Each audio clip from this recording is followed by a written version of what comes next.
12th standard chapter 5 exercise 5.2 la 8th problem பார்க்கலாம். Identify the type of conic and find center, foci, vertices and directrix of each of the following. So third subdivision பார்த்தோம்னா x plus 3 the whole square divided by 225 minus y minus 4 the whole square divided by 64 equal to 1. இது என்ன type of conic ன்னு first அவங்க find out பண்ண சொல்றாங்க. நமக்கு பார்த்தாலே தெரியுது இது a square divided by x square divided by a square minus y square divided by b square formatல இருக்கு. மைனஸ் இருக்கு, பிளஸ் இருந்தா எலிப்ஸ் ன்னு சொல்வோம். இங்க மைனஸ் இருக்கிறதுனால இது ஹைப்பர்போலான்னு தெரியுது. சோ நம்ம கண்டிஷனை யூஸ் பண்றோம். General condition ax square plus bxy plus cy square plus dx plus y plus f equal to 0. இப்போ இதுல a ஓட வேல்யூ x square க்கு முன்னாடி இருக்குது. அப்ப 1/225 ன்னு எடுத்துக்கிறோம். xy ன்ற கோஎஃபிஷியன்ட் இங்க கிடையாது. சோ 0 ன்னு வந்துருது. c ஓட வேல்யூ வந்து y square க்கு முன்னாடி இருக்குது. சோ 1/64 ன்னு எடுத்துக்கிறோம். இப்போ 1/64 கிடையாது. இங்க மைனஸ் இருக்கிறதுனால -1/64 ன்னு எடுத்துக்கிறோம். நம்மளுக்கு கண்டிஷன் வந்து b square minus 4ac equal to b square ஓட வேல்யூ வந்து 0. இந்த minus as it is 4 as it is. a ஓட வேல்யூ 1/25, c ஓட வேல்யூ -1/64. இப்போ நீங்க பாத்தீங்கன்னா இங்கேயும் மைனஸ் இருக்கு, இங்கேயும் மைனஸ் இருக்கு. சோ மைனஸ் இன்டு மைனஸ் வந்து பிளஸ் ஆயிடும், பாசிட்டிவ் வரும். இதெல்லாம் மல்டிப்ளை எல்லாம் பண்ண வேணாம். பாசிட்டிவா நெகட்டிவான்னு மட்டும் பார்த்தா போதும். greater than 0வா less than 0வா. சோ இங்க பாக்கும்போது இது வந்து பாசிட்டிவ், greater than 0வா இருக்கு. greater than 0வா இருந்துச்சுனா ஹைப்பர்போலா, less than 0வா இருந்துச்சுனா எலிப்ஸ். அது ஆல்ரெடி நம்ம பார்த்ததுதான். The conic represents a hyperbola with transverse axis parallel to x axis. இங்க பாத்தீங்கன்னா transverse axis வந்து 225. that is பாசிட்டிவ்ல இருக்குது வந்து x axis க்கு நேரா தான் இருக்கு. சோ x axis ன்னு எழுதிருக்கோம். இப்போ இதை எப்படி எழுத போறோம் அப்படினா இத வந்து அந்த 5th சம் மாடல் நான் டீச் பண்ணதையும் போடுங்க. போடுறதா போடலாம், அப்படி இல்லனா இந்த மாடலும் போடலாம். ரெண்டும் ஒண்ணுதான், பட் ஃபார்முலாஸ் கொஞ்சம் டிஃபர் ஆகும். இதுல ஃபார்முலாஸ் வெறும் x, with respect of capital X, y க்கு மட்டும் சப்ஸ்டிட்யூட் பண்ணா போதும். ஆட்டோமேட்டிக்கா உங்களுக்கு small x, y க்கு ஆன்சர் வந்துரும். சோ x + 3 இத வந்து கேபிட்டல் X ன்னு எடுத்துக்கிறோம். y minus 4 வந்து கேபிட்டல் Y ன்னு எடுத்துக்கிறோம். சோ கேபிட்டல் X ஸ்கொயர் இது ஃபுல்லா பதில் நியூமரேட்டர்ல x square by 225 minus y square by 64 equal to 1, where x equal to x க்கு பதில் இங்க என்ன இருக்கு, x plus 3, y equal to y minus 4. So இப்போ இதுல இருந்து என்ன எடுக்க போறோம் அப்படி ஃபைண்ட் அவுட் பண்ணிக்கிறோம்னா क्वेश्चनல இருந்து a ஸ்கொயர் ஓட வேல்யூ 225, a ஓட வேல்யூ 15. இதுக்கு ரூட் எடுத்தோம்னா 15 ன்னு வரும். b ஸ்கொயர் ஓட வேல்யூ 64, b க்கு ரூட் எடுத்தோம்னா 8 வந்துரும். சோ a கண்டுபிடிச்சாச்சு, b கண்டுபிடிச்சாச்சு. a square b square already क्वेश्चनல கொடுத்திருக்காங்க. இப்போ e ஃபைண்ட் அவுட் பண்ணிக்கலாம். Eccentricity root of 1 plus b square by a square. இதுதான் ஃபார்முலா. e கண்டுபிடிக்கிறதுக்கான formula root of 1 plus b square by a square. இது ஹைப்பர்போலாக்கு எலிப்ஸ்க்கு different. So 1 plus b squareன்றது எவ்வளவுன்னு பார்த்தோம்னா 64, a squareன்றது 225. So இந்த இடத்துல என்ன செய்றோம்னா LCM எடுக்கிறோம். அப்ப 1 into 225 வந்து 225, இந்த plus 64 as it is whole divided by 225. So இது ரெண்டுத்தையும் ஆட் பண்ணும்போது நமக்கு கிடைக்கிற ஆன்சர் பாத்தீங்கன்னா √289 divided by 225. இது ரெண்டுத்தையும் ஆட் பண்ணா 289 divided by 225. இப்ப ரூட் விட்டு வெளிய எடுத்தா √289 க்கு வந்து 17, √225 க்கு வந்து 15 ன்னு கிடைக்குது. சோ 17/15. இது எதோட வேல்யூன்னு பார்த்தோம்னா c ஓட value. So ae find out பண்ணனும். இப்ப அப்ப a ஓட வேல்யூ ஆட்டோமேட்டிக்கா நமக்கு தெரியும் 15. e ஓட வேல்யூ 17/15. So 15 into 17/15. சோ இந்த 15 கேன்சல் ஆயிடும். அப்ப ae ஓட வேல்யூ 17 ன்னு வந்தது. 15 கேன்சல் ஆயிடும். 1 செகண்ட். சோ 15 கேன்சல் ஆயிடுச்சு. சோ ae equal to 17 ன்னு கிடைச்சிருச்சு ae ஓட வேல்யூ.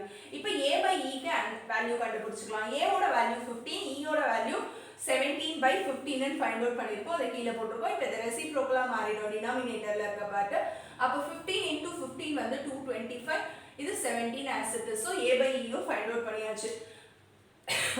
இப்போ சென்டர், ஃபோக்கஸ், வெர்டைசஸ், டைரக்ட்ரிக்ஸ் கண்டுபிடிச்சுக்கலாம். Capital X with respect of capital X, y இது with respect of small x, y. So center வந்து 0, 0. ஆனா இங்க small x, y க்கு center வந்து h, k ல தான் இருக்கு question. So இதுதான் h ன்னு சொல்லுவோம். இதை கேன்னு சொல்லுவோம். அதாவது x மைனஸ் h என்ற ஃபார்மேட், y மைனஸ் k என்ற ஃபார்மேட். ஸோ இங்கே ஹெச்சுக்கு நேரம் என்ன இருக்குன்னு பார்த்தீங்கன்னா மைனஸ் ஹெச், ஆனால் இங்கே ப்ளஸ்ன்னு இருக்கு. So H equal to minus 3ன்னு வரும். இங்கே மைனஸ் இருக்கணும், ஆனால் என்ன இருக்குன்னா ப்ளஸ்ன்னு இருக்கு. ஸோ இங்கே ப்ளஸ் இருந்துச்சுன்னா மைனஸ் போடுங்க, மைனஸ் இருந்துச்சுன்னா ப்ளஸ் போடுங்க. அப்போ 3க்கு முன்னாடி ப்ளஸ் இருக்கிறதுனால மைனஸ் 3, இங்கே 4 வந்து மைனஸில் இருக்கு. ஸோ ப்ளஸ் 4ன்னு போட்டிருக்கோம். h, k with respect of small x, y. Next வெர்டிசஸ்க்கான ஃபார்முலா வந்து plus or minus a, 0, plus or minus a, 0. So ஏவோட வேல்யூ நம்ம என்ன ஃபைண்ட் அவுட் பண்ணியிருக்கோம்னா 15. ஸோ 15, 0 ஒன்று, இன்னொன்று மைனஸ், ஏன்னா ரெண்டு வேல்யூஸ் நம்மளுக்கு கண்டுபிடிக்க போகிறோம் இங்கே ஸ்மால் x, yல, அதனால செப்பரேட் பண்ணியிருக்கோம். 15, 0 minus 15, 0. So first capital X equal to 15. இங்கே 15 தானே இருக்கு. அப்போ 15 போடும்போது capital X நம்ம என்ன எடுத்துருப்போம்? X plus 3. அப்போ X plus 3 equal to 15 னா X equal to இந்த plus 3 அந்த சைடு போச்சுன்னா என்ன ஆயிடும்? minus 3 ஆயிடும். அப்போ 15 minus 3 வந்து 12. Next y equal to 0. y வந்து ரெண்டுத்துலயுமே 0 தான் இருக்கு. இப்போ நம்ம 15க்கும் minus 15க்கும் ஃபைண்ட் அவுட் பண்ணிட்டோம்னா vertex a-வும் a' நம்ம ஃபைண்ட் அவுட் பண்ணிடலாம். அப்போ y equal to 0 னா y ஓட வேல்யூ வந்து y minus 4. So y minus 4 equal to 0. So minus 4 அந்த சைடு போயிடுச்சுன்னா plus 4 ஆயிடும். y ஓட வேல்யூ கிடைச்சிருச்சு. So இப்போ vertex 12, 4. a of 12, 4. Next minus 15. இப்போ இது கண்டுபிடிச்சிட்டோம். இப்போ இந்த டேர்ம் கண்டுபிடிக்கணும். minus 15, 0. அப்போ x equal to minus 15 போடுறோம். அப்போ x plus 3 equal to இங்க 15 இருந்துச்சு, 15 போட்டோம். இங்க வந்து minus 15. So plus 3 and left hand right hand side போச்சுன்னா minus 3 ஆயிடும். அப்போ minus 15 minus 3 வந்து minus 18. 0க்கு சேம் ஆன்சர் தான் வரும். ஸோ திருப்பி கண்டுபிடிக்க வேணாம், y equal to 4னே வந்துடும். அப்போ a' வந்து minus 18, 4. இது vertices கண்டுபிடிச்சாச்சு. நெக்ஸ்ட் ஃபோக்கை. ஃபோக்கைக்கான ஃபார்முலா வந்து plus or minus ae, 0. அப்போ ae ஓட வேல்யூ நம்ம என்ன கண்டுபிடிச்சிருக்கோம்னு பார்த்தீங்கன்னா 17. So 17, 0. another one is minus 17, 0. So first 17க்கு கண்டுபிடிச்சுக்கலாம். x equal to 17, capital X equal to 17 னா capital Xக்கு x plus 3 ன்னு எடுத்துருக்கோம். So x plus 3 equal to 17, x equal to plus 3 அந்த side போச்சுன்னா minus 3 ஆயிடும். அப்போ 17 minus 3 வந்து 14, x equal to 14. நெக்ஸ்ட் yக்கு என்ன வருதுன்னா 0 வருது. y equal to 0 னா y minus y ஓட வேல்யூ என்னது? y minus 4 equal to 0. minus 4 அந்த சைடு போச்சுன்னா plus 4 ஆயிடும். So y equal to 4. So இதுதான் focus. focus s ன்னு denote பண்ணுவோம். s of 14, 4. இது ஒரு focus. இப்போ minus ae, 0க்கு minus 17 வந்திருக்கு. 0க்கு அதே ஆன்சர் தான் வரும். minus 17க்கு ஃபைண்ட் அவுட் பண்ணிக்கலாம். x equal to minus 17. So xக்கு பதில் நம்மளுக்கு இருக்க ஈக்குவேஷன் வந்து x plus 3 equal to minus 17. அப்போ x equal to plus 3 அந்த சைடு போச்சுன்னா minus 3 ஆயிடும். அப்போ minus 17 minus 3 வந்து minus 21. அப்போ s' வந்து minus 21, y ஓட value same 4. Next directrix. x equal to plus or minus 1 by a by e. x equal to plus or minus a by e. x equal to plus or minus a by e already கண்டுபிடிச்சிருக்கோம். 225 by 17. ஆனா இதுல ரெண்டு cases வருது. one plus, another one is minus. அப்ப capital X தான் இங்க இருக்குது. with respect of small x இங்க கண்டுபிடிக்க போறோம். அப்ப x equal to 225 by 17. அப்ப small x வந்து நம்ம ஃபைண்ட் அவுட் பண்ணனும். இங்க x plus 3 இருக்கு. அப்ப x plus 3 equal to 225 by 17. இப்போ இந்த plus 3 அந்த சைடு கொண்டு போனோம்னா minus 3 ஆயிடும். அப்ப இங்க LCM எடுத்துக்கலாம். 17 into 3 வந்து 51. So 225 minus 51 divided by 17. 225 ல 51 சப்ட்ராக்ட் பண்ணோம்னா நமக்கு என்ன கிடைக்குதுன்னா x equal to 174 by 17. Next இது வந்து பிளஸ் கேஸ் கண்டுபிடிச்சிருக்கோம். இது உங்களுக்கு நிறைய போட்டுக்கிறதுனால தெரியறதுக்காக பாக்ஸ் போட்டுருக்கேன். இதான் டைரக்ட்ரிக்ஸ் ஸ்மால் xக்கு. One more directrix is minus 225 by 17 எடுத்தோம்னா சேம் இதே மாதிரி தான் LCM எல்லாமே வரும். இந்த இடம் வரும்போது இங்க என்ன ஆயிடும்னா minus 225 minus 51 by 17. அப்ப இது ரெண்டுத்தையும் ஆட் பண்ணோம்னா minus 276 by 17. ஸோ இந்த வேல தான் டேப்லர் காலம் கண்டுபிடிக்கணும். ஆஃப்டர் ஃபினிஷிங் த டேப்லர் காலம் நம்ம டயக்ராம் வரைய போறோம். இது ஹைப்பர்போலான்னு நம்மளுக்கு தெரியும். ஸோ இதுதான் x ஆக்சிஸ், இது y ஆக்சிஸ், இது வந்து 0, 0ன்னு பிளாட் பண்ணியிருக்கோம் சென்டர் பாயிண்ட்.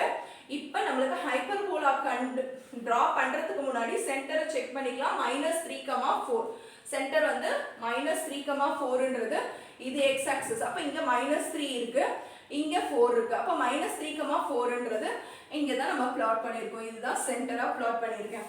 நெக்ஸ்ட்டு vertexல 12,4 one more is minus 18,4. 12,4ன்றது இங்க 12 வச்சிருக்கோம், இங்க 4. அப்ப 12,4ல ஹைப்பர்போலா டிரா பண்ணியாச்சு. இங்க அதே மாதிரி minus 18,4ல ஹைப்பர்போலா டிரா பண்ணியிருக்கோம். நெக்ஸ்ட் இது ரெண்டுமே முடிஞ்சிச்சு, இதுவும் முடிஞ்சிச்சு டயக்ராம்ல. நெக்ஸ்ட் ஃபோக்கஸ் மென்ஷன் பண்ண போறோம். ஃபோக்கஸ் எப்பயுமே இந்த ரேடியஸ் ஆஃப் கர்வேச்சருக்குள்ள இந்த வெளியில தான் வரும், இந்த ஹைப்பர்போலாக்கு வெளியே. ஸோ அப்போ எலிப்ஸில் வந்து எப்படி வரும்னா உள்ளே வரும், இங்கே ஹைப்பர்போலாவில் வந்து இதையும் இப்படி க்ளோஸ் பண்ணிங்கன்னா உள்ளே போயிடும். ஸோ இங்கே வந்து 14,4.